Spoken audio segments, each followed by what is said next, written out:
அறந்தாங்கி சட்டமன்ற தொகுதியில் பாஜக வேட்பாளராக முதல் பெண் வேட்பாளராக போட்டிடுறீங்க. எப்படி பார்க்குறீங்க? கள நிலவரம் எப்படி இருக்குது?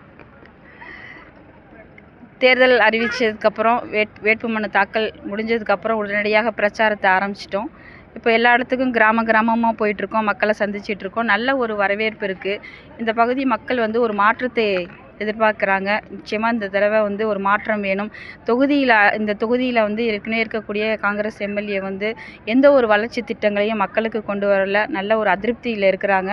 அதனால் மக்கள் இந்த முறை ஒரு மாற்றத்தை ஏற்படுத்தணும் அப்படிங்கிறது மக்களோட எண்ணமாக இருக்குது. இப்போ என்ன மாதிரியான வாக்குறுதிகள் பொதுவாக வாக்காளர்கிட்ட கொடுக்குறீங்க? என்ன மாதிரி கோரிக்கை வைக்கிறாங்க? இப்போ பிரச்சாரத்துக்கு போகிற இடத்துலையுமே மக்களோட அடிப்படை தேவைகள் வேணுங்கிறது தான் மக்களோட கோரிக்கையாக இருக்குது. ஏன்னா சாலை சரியில்லை, எங்கே பார்த்தாலும் குண்டு குழியுமாக இருக்குது. அதேமாதிரி சரியான குடிநீர் கிடைக்கல. எல்லா இடத்துலையுமே மக்களோட அடிப்படை கோரிக்கைகளே இந்த மாதிரி விஷயங்கள் தான் இருக்குது. அதனால் என்னோடய தேர்தல் வாக்குறுதியாகவே நான் போகிற இடத்துல பிரச்சாரத்தில் நான் சட்டமன்ற உறுப்பினராக தேர்ந்தெடுத்து வரும்போது மக்களுக்கான அடிப்படை தேவைகளை நிறைவேற்றி கொடுக்கக்கூடிய ஒரு சட்டமன்ற உறுப்பினராக இருப்பேன். என்னோடய முதல் வேலையே இதுதான் அப்படின்னு சொல்லி எல்லா இடத்துலையும் பிரச்சாரம் பண்ணிட்டு வரேன்.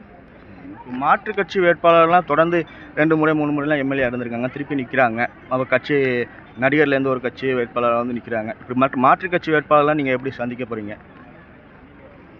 மாற்றுக் கட்சி இப்போ பார்த்திங்கன்னா ஏற்கனவே கரண்ட் எம்எல்ஏ இருக்கிறவர் ஓட்டு கேட்டு ஜெயிச்சுட்டு போகிறாரு. அதுக்கப்புறம் திருப்பி போய் சென்னையில் செட்டில் ஆகிறாரு. இன்னொரு வேட்பாளரும் சொல்லி வெளியிலேருந்து தான் போட்டிடுறாரு. ஆனால் நான் இந்த தொகுதியிலே 40 வருடத்துக்கு மேலாக நான் இங்கே இருக்கிறேன். மக்களாக நெருங்கி பழகிட்டு இருக்கேன். இந்த மண்ணுக்கு சொந்தக்காரி. மக்களோட என்ன பிரச்சனைகளானாலும் நான் பற்றி நின்று அதில் பிரச்சனைகளாம் முன்னின்று எடுத்து செஞ்சேன். அதனால் எந்த ஒரு மக்களோட பிரச்சனைனாலும் இந்த தொகுதியில் எடுத்து நின்று செஞ்சிட்ருக்கேன். அதனால் மக்களோட நெருக்கமாக பழகிட்டு இருக்கேன். அதனால் எனக்கு மக்கள் ஆதரவு நல்லா இருக்குங்கிறது என்னோட நம்பிக்கையாக இருக்குது. தேர்தல் வெற்றி பெற வாழ்த்துக்கள். நன்றி.